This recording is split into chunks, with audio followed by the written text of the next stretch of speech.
তার বাবা 8 বছর আগে রোড অ্যাক্সিডেন্টে মারা যায়, তার মা 5 বছর আগে লিভার ক্যান্সারে মারা যায়, তার বড় ভাই নাজিরপুর থানার এসআই ছিল, গত বছর ক্যান্সারে তিনিও মারা যায়।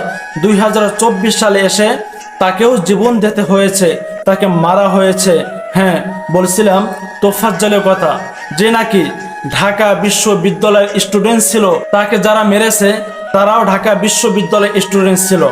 শুনতে অবাক লাগে না? এটাই হয়েছে।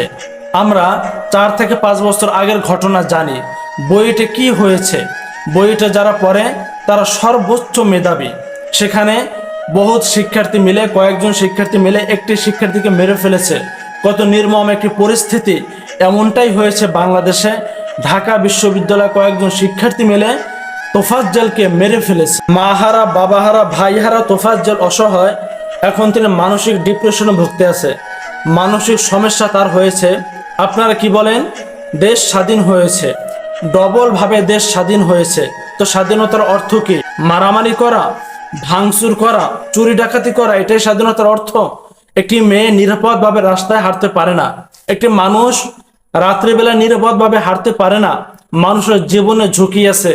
পশু পাখি যেরকম মারা যাচ্ছে সিম্পল ভাবে, মানুষও এরকম মারা যাচ্ছে। একটি মানুষ আয় করে 10,000 15,000, এখন তিনি সংসার চালাতে হিমশিম খায়। স্বাধীনতার অর্থ কি? ঢাকা বিশ্ববিদ্যালয়ে কি হয়েছে? 4 থেকে 5 জন শিক্ষার্থীর মোবাইল হারিয়ে গেছে, তারা খুঁজে পায় না।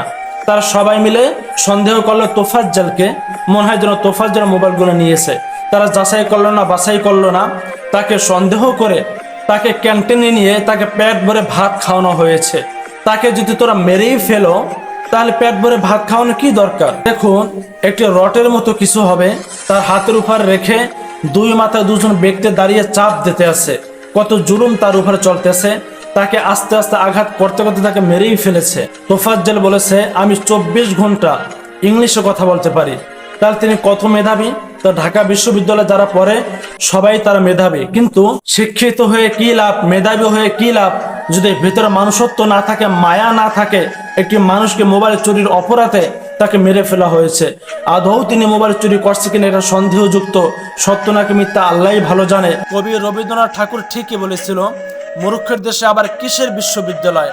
আজ তার বাস্তবতা 2024 সালে এসে প্রমাণ হয়েছে। স্ক্রিনে আপনি যাকে দেখতে পারতেছেন, ইনি হলো তোফাজ্জলের মামাতো বোন। আবার মারবে, তাকে খাওয়াবে, আবার মারবে। তারা মানুষ না, মানুষ না, তারা জানোয়ারের চাইতে জানোয়ার হিসেবে যদি পরিচয় দেওয়া হয়, তাও মানে জানোয়ারদের অপমান করা হবে। তোফাজ্জলকে যখন মারা হচ্ছে তখন দেখুন চতুর্পাশে অনেকগুলো মানুষ বসে আছে।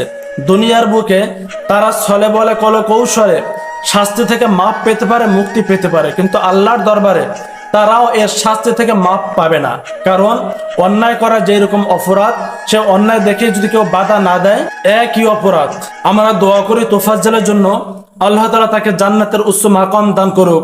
তাকে যারা মেরেছে তাদের কঠিন থেকে কঠিনতম শাস্তি হোক, এবং আল্লাহ তাআলা আমাদের সকলের চলাফতে অ্যাক্সিডেন্ট থেকে, দুশ্মন থেকে হেফাজত করুক।